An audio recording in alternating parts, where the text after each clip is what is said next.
Nobody can afford a home as officials are starting to panic. And welcome back to Real Estate Mindset, you guys. Happy Friday. Big apologies for the lack of content that I've been putting out. Mitch and I have been extremely busy trying to help future and current homeowners fight their property taxes. And just to show you guys where we're at with that, take a look. This is a free class. This is free for you guys, how to fight property taxes. Again, whether you own a house or not, this is something you're going to want to pay attention to. Should be done with that fairly soon. Really excited about it. Mitch, happy Friday, man. How are you? Well, it's been a long few days, but I'm sure everybody's wondering why I'm wearing a dark suit, but I have a formal habit that I wear a dark suit when I'm going to be attending someone's funeral or something's funeral. And today, right now here, we're going to expose a couple of theories and break them down. And then we're going to expose who is responsible for the cover-up. And Mitch is absolutely right. We have some incredible content. And in addition to that, we're going to go over details like what it's like renting versus owning, whether or not that's a good investment. And basically, guys, just how unprecedented the unaffordability really is in the housing market. I want to start by showing you guys a chart from a recent Zero Hedge article that came out today titled, "Majority of Americans Can No Longer Afford an Average House." And this is going over what the average salary is versus what the salary is needed as far as purchasing an affordable house. Now, the way they determine that is shown on the bottom. They're taking gross income and they're using 30% of gross income. Now, obviously, the guidelines state specifically as far as QM mortgages that we can only go to 28%, but regardless, they're going to 30%. Now, the median household income you guys can see here is $83,758. But the income needed to comfortably afford a house is $119,461. That's a difference of $35,703. And you guys can see the massive gap here starting around 2022. Now, if you look to the left of 2022, you guys can basically see for the last 10 years, this has been normal. This has been in balance. And that's why income is so important, as you're about to find out. The national payment to income ratio, currently we're sitting at 35.9%. As you see there, of your gross income going to paying off your mortgage. Now, I circled on the bottom left 1984 to 1986 because we're at 1980 highs as far as the national payment to income ratio. But what I'm about to show you is the buyers and homeowners back in the 1980s were in a much different situation. But nevertheless, the unaffordability from a payment, not a price standpoint, but just a payment standpoint, is higher than where we were at during the GFC, which then it was sitting at 33.9%. When we look at just the price and we look at the home price to income ratio, I want to first direct your attention to the left side of this graph where it says the 1980s was about 4x. So even though the payment was high in the 1980s, the amount of income people were making compared to the price of houses was way lower than what we're at right now.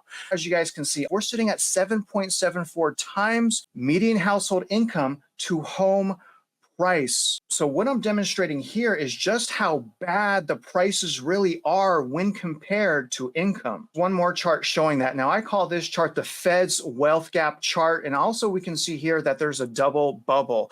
Now, starting first at 2007, I drew a line in 2007 to show you guys basically the wealth gap. And you guys can see that that went down after the crash. But as soon as they started doing QE, you see that first arrow right there. When they started doing QE again, that wealth gap started exploding. And that's why I keep telling you guys, and that's what I'm hoping you guys will understand, the Fed is messing us up real bad. The Fed is just bailing out the banks, not the homeowners, okay? Now, if you go to the right of the QE, you see the first sign of the bubble back in 2020, and the Fed was doing quantitative tightening during that. But instead of that bubble getting smaller, the bubble actually got bigger. And again, we're comparing the prices to income, which is a huge factor of sustainability. But look at how much worse that bubble got. So in other words, this is a double bubble. The last thing I want to go over before I let Mitch go here is the national cost of owning versus renting a single family starter home. Now, this is from the Johns Burns Real Estate Consulting. And I put up here, thank you, Fed, because the Fed, in my opinion, you guys, along with Wall Street, is responsible for this. Now, first of all, look at all the way to the right here. Now, this is saying on average, it cost $1,000 roughly, and this is up until the end of 2022. So it's a little bit different now, but up to $1,000 more expensive to own versus rent. Now you guys can see when we go to the left of those blue lines for the last, going back into 2009, and a lot of times when it's cheaper to own versus rent, it's a good idea to buy. But right now, unfortunately, look at how out of whack that actually is. And don't forget, you guys, it took a recession during 2008 to bring that back in line. This did not get back into line until after we were in recession and through it. But again, it just doesn't make a lot of sense to own versus rent right now. Mitch, can I start by asking you to explain to the viewers, why is income so important to sustain prices? Okay, before we do that though, I want to raise a point, which is that article that appeared in Zero Hedge is a direct result of all of you that have seen these videos and pumping these videos out into the stratosphere, because Zero Hedge picked up on it. And in fact, the Zero Hedge's documentation is the documentation that I created, because I sent that information to Zero Hedge as recently as August 15th. And even though they're using Case-Shiller, it's all good because they're making the point on a national basis, this is occurring. Everything that we've put together was on initially the Texas basis based on DCAT. The point being, we're gaining traction, and I wish to thank you for sending these emails out. With that said, the answer to the income perspective, income is everything, because we're going to show you in a minute here across several CADs districts in Texas, how that income turns into an overvaluation when the income doesn't exist. So, and that ties to what Travis was mentioning a second ago when he raised the issue of quantitative easing. Well, quantitative easing is inflation. So when you take that fact into account, you then realize the values went up based on overvaluation of inflation. In other words, they created a tax on inflation. They created the inflation, then they figured out how to create a tax on it, which is why the home unaffordability at this point is right through the charts. I mean, none of this makes any sense. When you look at that graph and you've got areas that are 38%, 64%, 120% over and above what is affordable based on what the median income is, well, that means that when they CAD say the value of your average house, so average is the same as median, it simply can't be the median, because the majority of your population, as in 70% of the population, cannot afford what they're claiming is the median house. They're simply lying to you. You're being gaslit. And that's why the income is so important. Nationally, they say it's 83,000. That's fine. Denton County is 109,000. That's fine.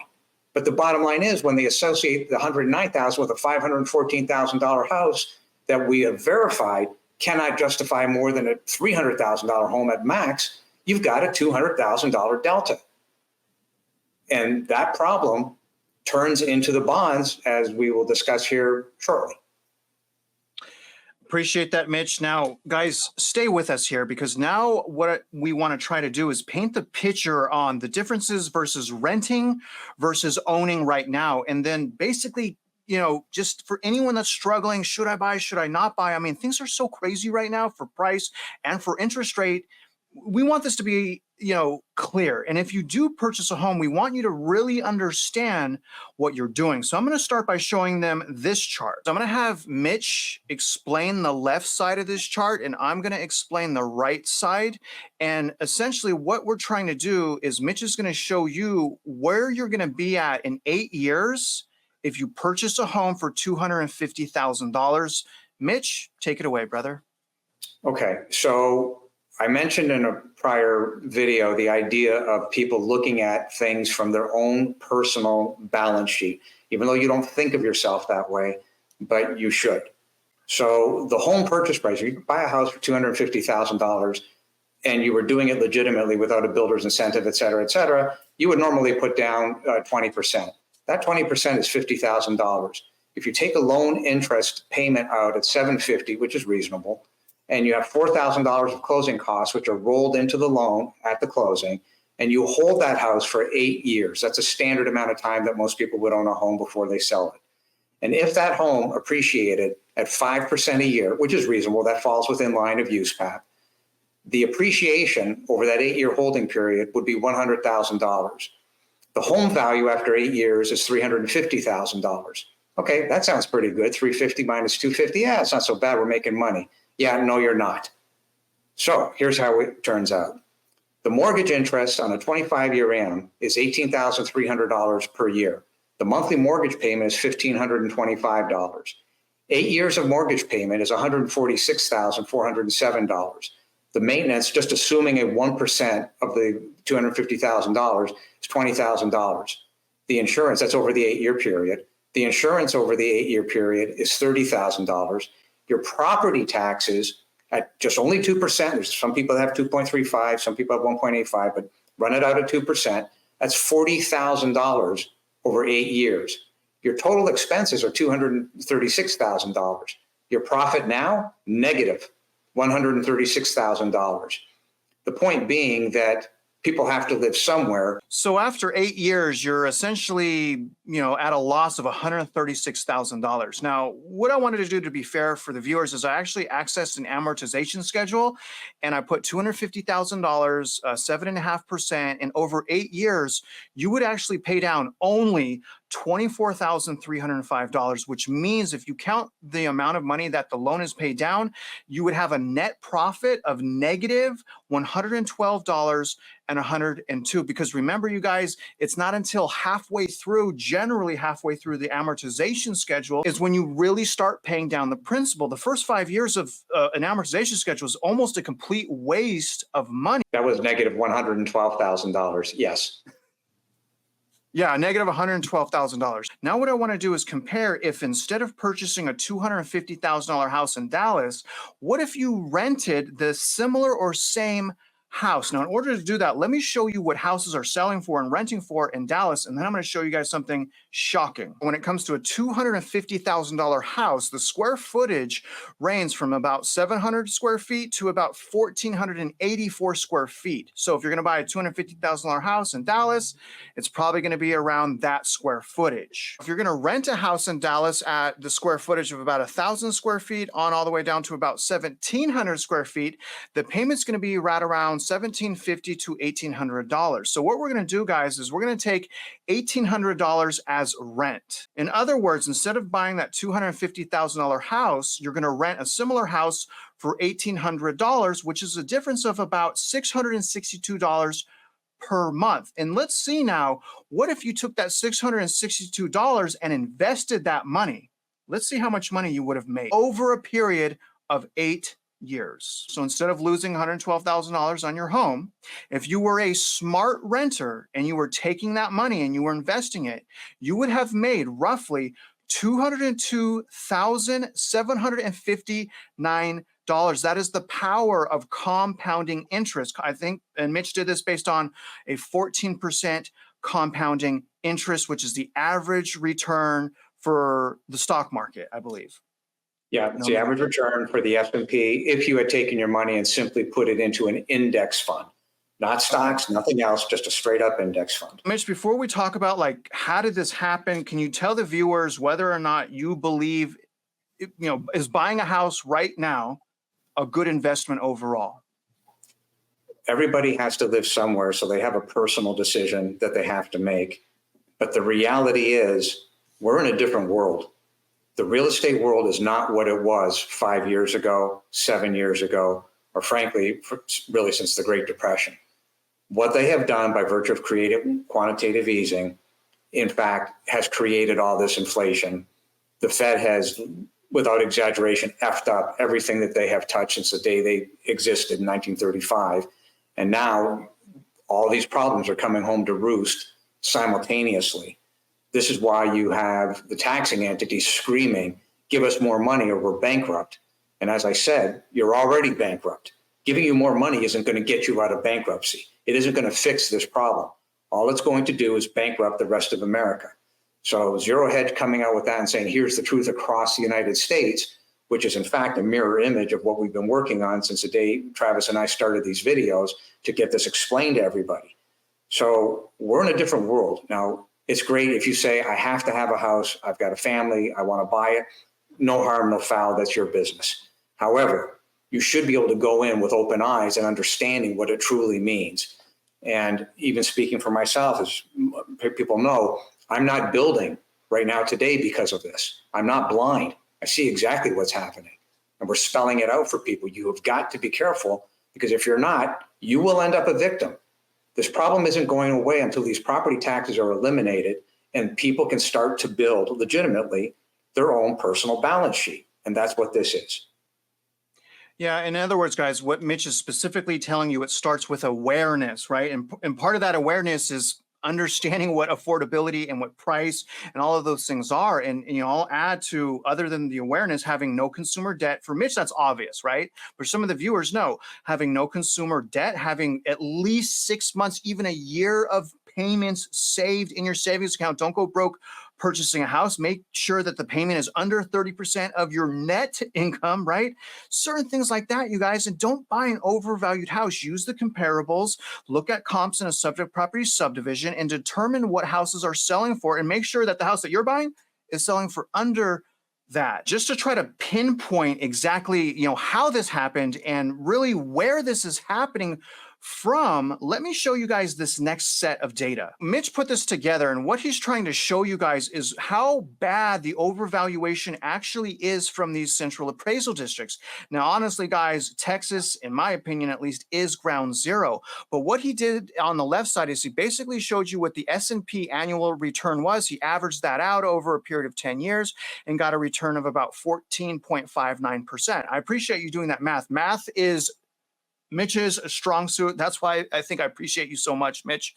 Now, if you guys look on the right side of this form, it's basically showing you what an overvaluation of $100,000 can actually do to you. And right now, homes are overvalued by, depending on the area, more than $100,000. But in essence, you guys, the overvaluation of $100,000 over a period of 30 years, which is the average time of a loan, right? Or I'm sorry, the average amortization schedule, you would have made about $958,000 if you would have taken that same amount of money you would have spent on the overvaluation and put that in the S&P. You would have made $1 million. You guys, we're being robbed of $1 million. And that's just in this scenario. We're not even talking about unfunded liabilities. Just to put this in perspective, to show you guys it's more than $100,000. This is about 5 different central appraisal districts. And on the bottom here, when all is said and done, you guys can, we have this linked in the description. You guys can look at the math yourself. But you guys see, let me kind of zoom in right here, the CAD value exceeding affordability. So when we look at income and we look at price, we can see 64% overvalued, okay? 74% overvalued. That's $300,000, you guys. So these people would have made $2 million. And look at here, 63% overvalued, 38% overvalued. We have a triple digit, 104% overvalued. And so, Mitch, people think, like you said, they don't think that property taxes are a big deal. But can you explain, to the best of your ability, why does all of this unaffordability, okay? And we know it, we know a lot of it comes from the Fed and it comes from Wall Street. But as far as normal American citizens, can you explain, Mitch, why does all of this unaffordability and start with the central appraisal districts? Central appraisal districts are charged with creating a true value based on uniform standards of professional appraisal practice. And that would lead to the theory of creating a value based on market value. The problem is that that's not occurring. They ignore USPAP, they ignore the laws, they ignore Texas Property Tax Code, they ignore mass appraisal standards, they ignore the Texas Constitution, and they ignore the US Constitution. Why are they doing that? Well, as time has progressed, the value of the bonds that the taxing entities are responsible for, totally legally responsible for, including the fraud that they're committing on the bondholders, means that they have to hold their hand out to the only source of revenue they have, which is the taxpayers. But the problem is that the taxpayers, as we have shown, 37% of the households right now today cannot afford the roof over their head, and or they will go bankrupt as a result of this. The CADs are owned by the taxing entities. The school districts own the CADs. The school districts show up, they hand the budget over to the chief appraiser and say, meet the budget. Then it gets worse, right? That's a predetermined budget. Then the state comptroller, through the property valuation study, goes to the chief appraisers and says, I need money to move from this school district to this school district. Go and increase the values again. That's 2 layers of fraud being compounded annually, right? Because interest has to be paid and principal has to be paid. Yet, mysteriously, in the case of the Louisville Independent School District, we couldn't find any bonds that have been paid off in the last 3 years. So what they're doing with the bond values, the principal, the rolling out in time, and the interest, the rolling up. So the reality is that none of this stuff is getting paid off. And because of the rule of 72, these debts are working in the exact opposite of an amortization schedule, which is the debts get bigger and the interest rates get bigger. You've got a true circular closed loop argument. And the only solution is straight up bankruptcy and or the abject continued theft of literally taking everybody's house and claiming it as an asset. You can't get out of this mess. You, the school districts, created this crap. You, the taxing entities, created this crap. And now the rooster is going to come home to roost. There's no way out of this. There's no math to support this. You're seeing this in that document that Travis just showed. 64, 74, 63, 38, 104% over value. Where is the money going to come from? These people's jobs aren't going up at 100% clip in 3 years to cover this off. It's over.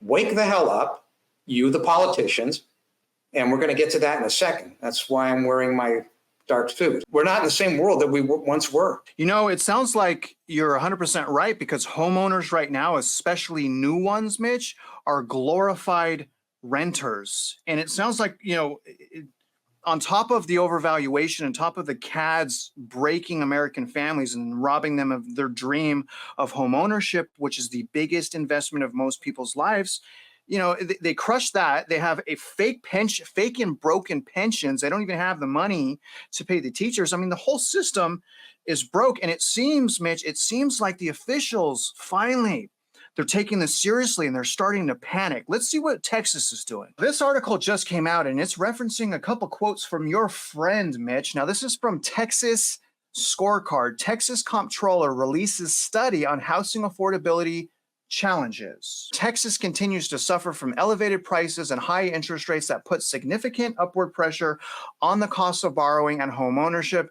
And so this report covers an immediate issue, according to Glenn Hagar. So it has nothing to do with the fraud and overvaluation, according to him. This goes on. Simply put, our state, which is generally well regarded for its low cost of living, is facing the pressures of a declining in housing affordability as our population and demand for housing continues to rise. Since 2008, Texas has been the #1 state for new building permits for privately owned housing units. However, the state's population, particularly in major metro areas, is growing at a faster pace than housing is built, and that is wrong. That is 100% false. And you can see that in the supply number. So first of all, I would ask him, where's he getting that information? His feelings? Is that where he's getting that information? Because that's where it seems like he's getting the information. His feelings. He wants to feel like he's doing something and acknowledging this. But this goes on. Lawmakers have taken critical steps in recent years to lower the overall cost of home ownership by reducing the property tax burden on Texans. This is hard for me to read, Mitch. And we are making progress as a state towards lowering artificial barriers and removing regulations that limit or inhibit home building.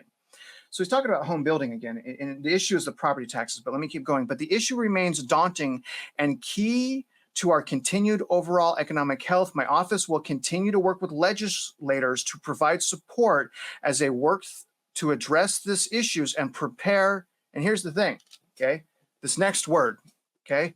You can't see it because your picture's in front of it, Mitch, but it says prepare bills for the upcoming legislative session. But to me, Mitch, he's acting like he's addressing property taxes and all these types of things, but really what he's doing is he's trying to figure out a way to tax new home builds.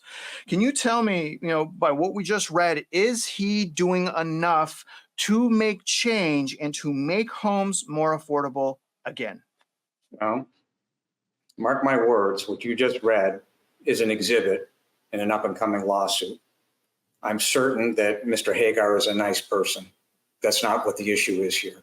What the issue is here is that document, as put out by Texas Scorecard, that wrote that article, is a straight gaslighting of the public. There are so many problems. You can't get a single paragraph out of that letter that is true. So if you'll allow me a second just to break it down, what you have here is a cover-up, ignoring the fraud created by the CADs via the taxing entities and the state comptroller himself via the property valuation studies. So not only the CADs creating a fraud on the public, the property valuation study, which is the sole responsibility of the state comptroller, is the second layer of fraud in this problem. That's on paragraph 1. So then he goes on to say, simply put, our state, which is generally well regarded for its low cost of living, again, living in the past, not now. That statement is pure delusion. Then it goes on to state, he's talking about new building permits. Well, and a quicker pace of the housing being built. That's all great, except here's the problem. It literally has nothing to do with the fraud being created against all the real estate taxpayers. This entire memo says nothing, literally nothing about the overvaluation and overtaxation of the real estate taxpayers. So in reality, this report that they're talking about, that Hagar is waving around, it's not worth toilet paper because it completely ignores the fraud, which is cumulative and compounding, and further ignores the implementation of the bond devaluation when the property values are sinking. And that's the reality. The whole document is complete nonsense. My point being, look, you want to be a drunk? At some point, you're going to have to wake up and admit you're a drunk in order to get help. And clearly, they are seeing these videos. Otherwise, what you just saw in this memo would never have been put out. They're in panic mode because we're hitting and we're hitting hard.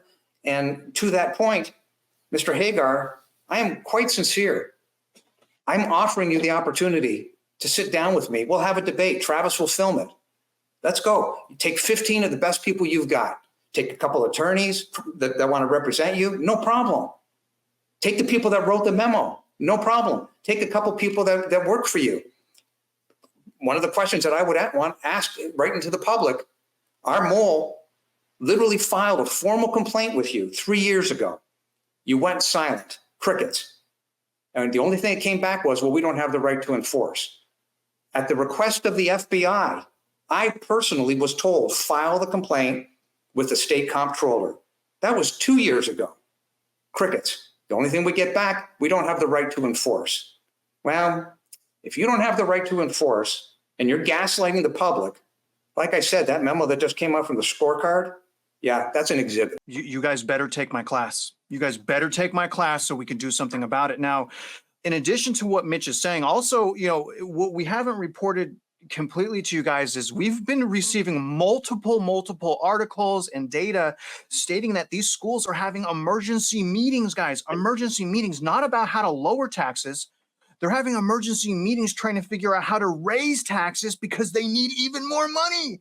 And we already can't pay it. And there's already fraud. And it's just, it's just crazy. Let's ask the question, Mitch. I'm not sure how much longer consumers can hang on. This just came out today, Mitch. This is the personal savings rate from Fred Economic Data. This is as of July. The savings rate plummets to 2.9%, and it's going down. The trajectory is going down. We haven't had a trajectory like this going down in a very long time. I'll argue we haven't had that trajectory, Mitch, since 2004. We didn't even have that trajectory in the GFC. Look. It just stayed flat, and then it went up during the recession. Right now, we're at 2.9, meaning people cannot save their money. And probably a reason why is because people are in overwhelming credit card debt. Look at this, $1.06 trillion in consumer credit card debt. And consumer credit card debt, y'all, that's worse than amortization schedules. Consumer credit card debt is the worst kind of legal debt that you can get in. And then that's followed by a mortgage. But look at that skyrocketing. And here's the problem. People can't pay those payments no more. And the trajectory of the delinquencies you guys see here, this was updated August 19th, is 3.25%. It's actually more depending on the data set you look at. But what I want you guys to pay attention to is the trajectory. We haven't had that trajectory since the GFC, the Great Financial Crisis. Can you go ahead and explain this, Mitch, and how normal people can use this chart to kind of, track down and seek out fraud and corruption? Yes. So although this chart is, you would look at it and say, well, this is specific to Texas. It's not. It just so happens that we're calling DCAD out and we're calling all the CADs out because the same flow of information, regardless of where the CAD is occurring. So this chart starts in the middle, and that's what the CAD itself, and talking about the CAD is supposed to be doing and what laws were falsified or what documents were falsified, et cetera, et cetera. And you can follow the arrows around. But the reality is that this is how the CADs and their co-conspirators, be it the responsible parties, are acting. And with regard to those who are aiding and abetting that have violated the law, and there's a lot of them, Title 42 USC 1986, knowledge and wrongful act and power to prevent. I would refer them to that document. Texas Penal Code 7.01 for aiding and abetting. Defaulting of the oath and impersonating a public official is a third-degree felony. Plus, if that's not enough, Title 18 USC Section 1621 for perjury. The reason I'm pointing that out, going right back to that memo that Glenn Hagar put out, he knows damn well that these problems exist. Why? Because we've made him fully aware. He is a party of knowledge, and so is every other co-conspirator that's on that list. Everybody in the United States that is dealing with a CAD, and that CAD is responsible in law for adhering to USPAP and is not, this is the map. This tells you what is happening, how it's happening, who is responsible for making it happen. You can adjust the map to your own circumstances. But the reality is, in the state of Texas and in many other states, this is the map. You guys, you're going to absolutely love our course. Our course is going to have all of that. We plan on, equipping you, but where I'm starting is step one. So hopefully by this weekend, the course is going to be done up to chapter 4. We're going to talk about what are property taxes, what do they go towards, what's a homestead, and all of that type of stuff. Then I'm going to film, guys, separately how to protest, and we are going to equip you guys. We're going to march into those CADs in 2025, and we're going to get our homes back. At least, guys, we're going to try, and we're going to try together, and we're going to lead you. We're going to practice what we preach. Now, before we go, I want to give you the last words, Mitch, and thanks for all of the effort, all of the work you've been doing. And also big shout out to, all of the people that have been following me. I'm sorry I haven't put out more housing market videos. You guys, these courses take out so much effort and so much time to put them together. And again, it's what's on my heart. I got to finish it. But before we go, again, Mitch, how do people stop the debt and start savings? This is obviously a very unaffordable economy. People are struggling right now. People are confused right now. People want to live in their bubble. They don't want to bust that bubble. What do, Mitch? It is a real big problem, and it's very difficult to answer because there are a lot of people that literally can't afford to put food on the table. They have a decision to make. Food on the table, roof over their head, medicine for the kids. This is a huge problem when 37% of your households can't afford the roof over their head. So what we're doing here is helping people understand what the problem is. There are alternatives to getting help when somebody is really desperate. And then I realize that not everybody has $200 a month to put away in an investment, call it an index fund, which is the safest place to go, frankly.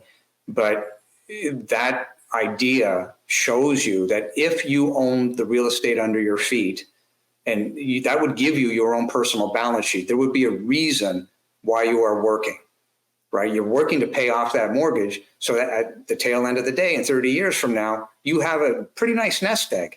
That $2,400 in taxes over time turns into $1 million, cumulative compounding. That's a pretty nice nest egg in 30 years. That's not too bad. People don't understand it. Well, you have to eliminate the real estate taxes. That's the first thing. Why? Because that helps you own the land that's under your feet and build your personal balance sheet. The other issue is how to get out of the credit card debt. There's only one way: you walk it off or you end up filing bankruptcy. But there's a lot of people right now, to the tune of millions, that are dancing on that bankruptcy's doorstep. And this idea that Glenn Hagar, the state comptroller, or any state comptroller for that matter, well, we're going to get this fixed through the legislature. You can't fix a thing until you recognize what the real problem is. Once the drunk realizes he's a drunk, you can help them. Until then, there's no patience for this nonsense. There's no patience for gaslighting the public. The document is what you put out, Mr. Hagar. And again, I'm quite sincere. Sit down with me, have a debate. Take 15 of your people, little old nobody me. You're 15 against me, 15-1 odds. Come on. I love it, Mitch. I absolutely love it. And you guys, again, stay patient with me. We should be done with the courses soon. Really looking forward to giving that back to you guys. Have a great Friday night. Don't be drinking. Remember, I'll do DNN tomorrow. Look out for DNN live. It should be about 2-hour live. I will try to get out another video tomorrow. But again, my priority is giving back to the community and giving you guys something of overwhelming value that is lasting and that is relevant to what's going on today in this market. Now, other than that, guys, give a round of applause to Mitch and all of the effort and all of the things that he's doing to help us. Don't forget, sign the petition in the link below. And if you're out there investing in real estate, you guys already know we wish you luck and we hope you win.